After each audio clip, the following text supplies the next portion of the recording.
ताजपुरिया की हत्या सीसीटीवी तस्वीरों में नजर नहीं आया एक भी पुलिसकर्मी। 2 मई को तिहाड़ जेल में हुई थी टिल्लू ताजपुरिया की हत्या। पोस्टमार्टम रिपोर्ट में शरीर पर 92 जगह जख्मों की पुष्टि, 7 घाव शरीर के आर पार।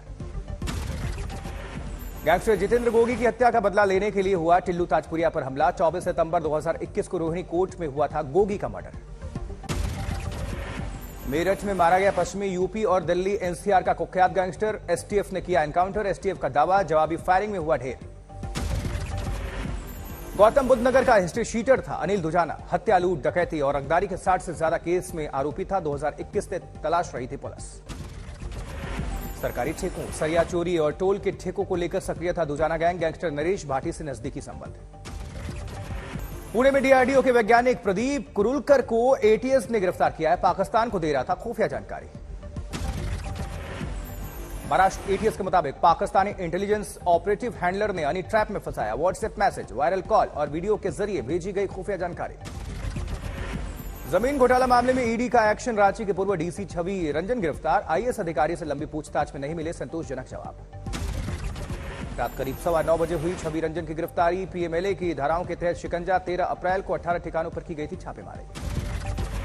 आईएएस छवि रंजन की गिरफ्तारी के बाद हेमंत सोरेन पर बीजेपी का हमला। बाबूलाल मरांडी का ट्वीट, हेमंत राज में जमीन की लूट, सत्ता में साए में काम कर रहा था नेटवर्क।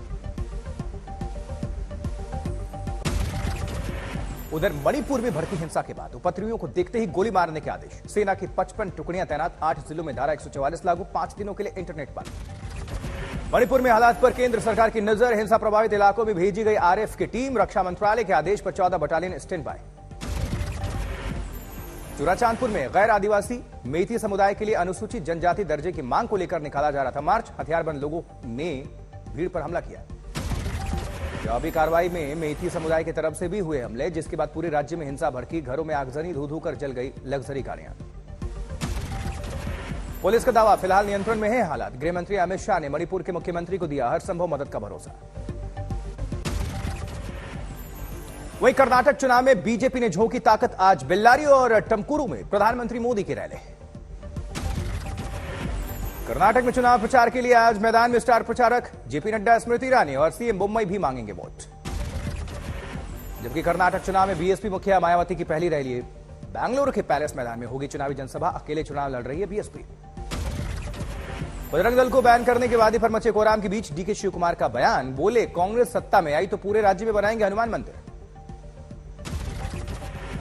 ಅಮ್ಮನ ಬಂಟ ಆಂಜನೇಯನ ದೇವಸ್ಥಾನ ಎಲ್ಲ ಕಡೆ ಇದೆ. ನಾವು ಕೂಡ ಆಂಜನೇಯನ ದೇವಸ್ಥಾನಕ್ಕೆ ಆಂಜನೇಯನ ದಳದ ಭಕ್ತರು ನಾವು ಎಲ್ಲ। ओवैसी ने बजरंग बली की जय का नारा लगवाने के लिए प्रधानमंत्री मोदी पर साधा निशाना। रैली में कहा, वोट डालते वक्त अल्लाह अकबर नहीं, जय हिंद बोलना। असदुद्दीन तुम 10 तारीख को वोट डालने जाएंगे तो पहले अल्लाह अकबर का नारा लगा के बटन दबाओ। तो ये पूरे मीडिया वाले बोलेंगे ओवैसी। बाजारों पर हो रहे एक्शन को लेकर हरीश रावत ने सीएम पुष्कर सिंह धामी पर निशाना साधा। बोले, नौकरी, महंगाई और भ्रष्टाचार के खिलाफ कब होगा जिहाद। छत्तीसगढ़ के बिलासपुर में हिंदू राष्ट्र पर प्रवीण तोगड़िया का बयान। कहा, वक्त आने पर दिखा देंगे, हिंदुओं को बचाने के लिए संघर्ष जारी है। देर रात ईस्ट मिदनापुर में सुवेंदु अधिकारी के काफिले की गाड़ी ने युवक को कुचला। हादसे के बाद स्थानीय लोगों का हंगामा। चश्मदीदों का आरोप, नशे में धुत था गाड़ी चलाने वाला। दिल्ली में सीएम अरविंद केजरीवाल के बंगले के खर्चे को लेकर बीजेपी का हमला जारी। सुबह 11 बजे सीएम आवास पर बीजेपी का प्रदर्शन। बीजेपी ने सोशल मीडिया पर साझा की केजरीवाल के नए घर की तस्वीरें। तेजिंदर बग्गा ने लिखा, केजरीवाल का शीश महल। केजरीवाल के बंगले के रिनोवेशन में 45 करोड़ रुपए के खर्च का आरोप। लॉबी से लेकर मीटिंग रूम तक की तस्वीरें सामने आई। उधर केंद्रीय मंत्री अनुराग ठाकुर का हमला। बोले, केजरीवाल ने अपने बंगले के लिए सभी मंत्रियों को लूट की खुली छूट दी है। केजरीवाल ने लूट की खुली छूट जहां अपने विधायक और मंत्रियों को दी है, वहीं पर केजरीवाल ने अपना कोविड के समय जहां लोगों को एक बेड नहीं मिलता था अस्पताल में, वहां अपना 45 करोड़ रुपए का शीश महल बनाया है। निकाय चुनाव के दौरान यूपी के हरदोई में बीजेपी और निर्दलीय प्रत्याशी के समर्थक आपस में भिड़ गए। जमकर चले पत्थर, 4 लोग जख्मी हैं। रायबरेली में निकाय चुनाव के दौरान बीजेपी प्रत्याशी को पुलिस ने किया नजरबंद। बिना परमिशन की गाड़ी से बूथ का दौरा करने पर एक्शन। बाराबंकी में समाजवादी पार्टी के प्रदेश अध्यक्ष नरेश उत्तम ने लगाया मतदाता सूची में हेराफेरी का आरोप। कहा, हमारे वोटर्स को नहीं करने दिया गया मतदान। हरिद्वार में अवैध अतिक्रमण के खिलाफ सरकार का अभियान लगातार जारी है। कई मजारों को हटाया गया। हल्द्वानी पर भी अवैध निर्माण पर एक्शन ढाया गया। अवैध निर्माण मृत व्यक्ति के दस्तखत करके पास करवाया गया था नक्शा।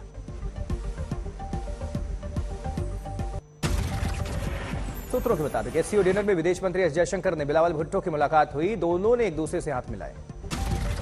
विदेश मंत्री एस जयशंकर और बिलावल भुट्टो के बीच द्विपक्षीय वार्ता की फिलहाल कोई योजना नहीं। पाकिस्तानी पक्ष से नहीं आया है कोई अनुरोध। एससीओ में विदेश मंत्रियों की परिषद की बैठक का आज दूसरा दिन है। बिलावल भुट्टो भी हो सकते हैं इसमें शामिल। एससीओ की बैठक से पाकिस्तान कर रहा है छवि सुधारने की कोशिश। पीएम शाहबाज का ट्वीट, शांति के लिए हम प्रतिबद्ध। बैठक के पहले दिन रूस और चीनी विदेश मंत्रियों से विदेश मंत्री जयशंकर की मुलाकात। आपसी सहयोग और सीमा गतिरोध पर हुई बातचीत। सुप्रीम कोर्ट में प्रदर्शनकारी पहलवानों की याचिका पर सुनवाई। एफआईआर दर्ज होने का जिक्र कर याचिका बंद। हाईकोर्ट जाने की सलाह। सुप्रीम कोर्ट का सवाल, अभी तक मजिस्ट्रेट के सामने क्यों नहीं दर्ज हुए पीड़ितों के बयान। हरीश साल्वे ने सुप्रीम कोर्ट में रखा आरोपी ब्रजभूषण का पक्ष। अपने ऊपर लगे आरोपों पर अयोध्या में बोले ब्रजभूषण शरण सिंह, न्यायपालिका पर पूरा भरोसा, मेरा स्वभाव मानव कल्याण का। जंतर मंतर पर पहलवानों को आम आदमी पार्टी के वकीलों का समर्थन। कहा, हाईकोर्ट और निचली अदालतों में करेंगे सहयोग। करनाल में किसान संगठनों और कांग्रेस नेताओं का विरोध प्रदर्शन। पहलवानों के समर्थन में बीजेपी सांसद का फूका पुतला।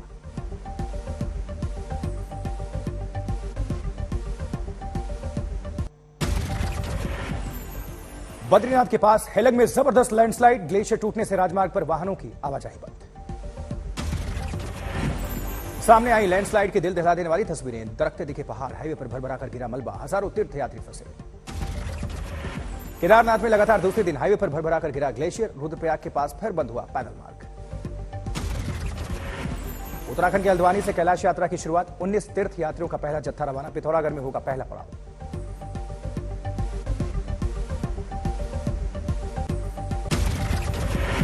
हेमकुंड साहिब में भारी बर्फबारी के बीच भारतीय सेना के जवान बर्फ काटकर बना रहे रास्ता। 20 मई को खुलेंगे कपाट।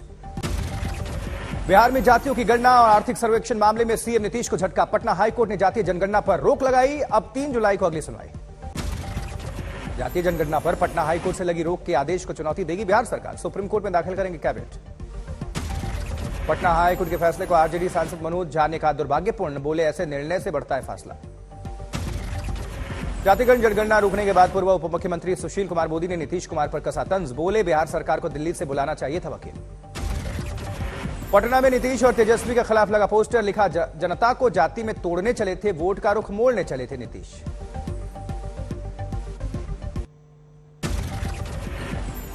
सोनीपत में पहलवानों के समर्थन में उतरी कांग्रेस। निकाला मार्च। ऑपरेशन कावेरी के तहत सूडान से भारतीयों को बचाने का सिलसिला जारी है। ग्लोब मास्टर विमान से अहमदाबाद लाए गए 192 भारतीय। कानपुर में स्कूली बच्चों ने निकाली मतदाता जागरूकता रैली। एसडीएम और शिक्षा विभाग के अधिकारी रहे मौजूद। सीकर में शिक्षकों का 48वें दिन भी कलेक्ट्रेट पर धरना प्रदर्शन जारी है। शिक्षकों ने पढ़ाने दो का नारा लगाया। मध्य प्रदेश के खरगोन में तेज आंधी के साथ हुई मूसलाधार भारी बारिश। जनजीवन प्रभावित। छत्तीसगढ़ के नारायणपुर में बेमौसमी बारिश ने तोड़ी किसानों की कमर। फसल के साथ सब्जियां हुई तबाह। सरकार से लगी आस। हिंगोली में अचानक हुई बारिश से बदला मौसम का मिजाज। सड़कों पर पानी भर गया। बेंगलुरु में बेमौसमी बरसात ने लोगों की मुसीबत बढ़ाई। जगह जगह जलभराव से यातायात प्रभावित। हिमाचल प्रदेश के मंडी में भारी बारिश से गिरे कई मकान के गिरने का वीडियो सामने आया। पौड़ी में बदला मौसम का मिजाज। बारिश की वजह से तापमान में गिरावट।